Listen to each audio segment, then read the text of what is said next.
faut savoir qu'au Canada, par année, c'est près de 8 millions de tonnes de lait qui sont produites. Alors, afin de réduire un tant soit peu l'échelle gigantesque des valeurs que je vais aborder, je vais maintenant en exprimer en équivalent de poids de baleine bleue. Au Canada, c'est donc 60 000 baleines de lait qui sont produites. Plus de la moitié d'entre elles vont être transformées en baleines de fromage, baleines de yogourt, etc. Simplifions un petit peu les choses, concentrons-nous sur la production des baleines de yogourt. Au Canada, par année, c'est 3 000 baleines de yogourt.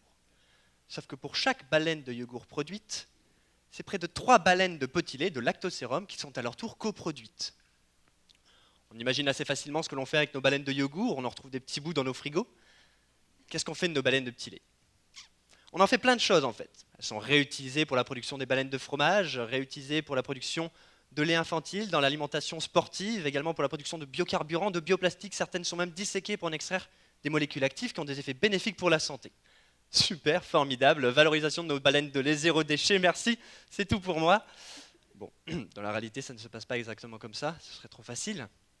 En effet, pour la plupart des valorisations que je viens de mentionner, il est nécessaire de transporter nos baleines de petits laits vers leur lieu de valorisation. Et pour cela, elles doivent être séchées, à la fois pour un gain de volume immense, mais également pour améliorer leur conservation. Si une partie des baleines de petits laits se prête facilement à ce jeu de séchage, ce n'est pas le cas de toutes. En effet, dans notre cas précis, nous avons affaire à des baleines de petits laits acides, qui, quant à elles, aiment à venir s'engluer allègrement dans nos appareils de séchage comme si c'était une marée noire. Cela en raison de la forte concentration en calcium et en acide lactique. Il est donc nécessaire de préalablement réduire la concentration de ces éléments si on veut pouvoir espérer obtenir des poudres de bonne qualité. C'est ce qui est actuellement fait en industrie par le biais d'une série de procédés qui a un coût économique important, en plus d'avoir un très fort impact environnemental, qui est mauvais pour nos baleines, les vraies baleines.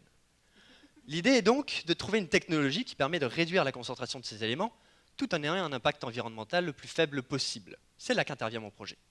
Mesdames et messieurs, je vous présente l'électrodialyse. C'est un procédé membranaire qui permet de séparer les différentes espèces présentes dans une solution en fonction de leur charge grâce à l'établissement d'un champ électrique. Les éléments vont alors migrer au travers de membranes spécifiquement sélectives. Et à l'heure actuelle, nous avons réussi à retirer près de 50% du calcium, 45% de l'acide lactique, ce qui est également actuellement déjà très intéressant, très encourageant, puisque selon des études récentes, c'est déjà suffisant pour obtenir des poudres de bonne qualité à partir de nos baleines. Il nous reste encore à régler quelques derniers détails sur notre procédé, à optimiser encore un peu l'affaire, et nous serons finalement capables de fournir aux transformateurs de baleines une alternative à la fois plus propre, plus économique, plus éco-efficiente, et qui nous permettrait finalement à nous, simples consommateurs, de savourer nos yogourts en toute sérénité, en se disant qu'on a été un peu plus sympa avec les baleines. Merci.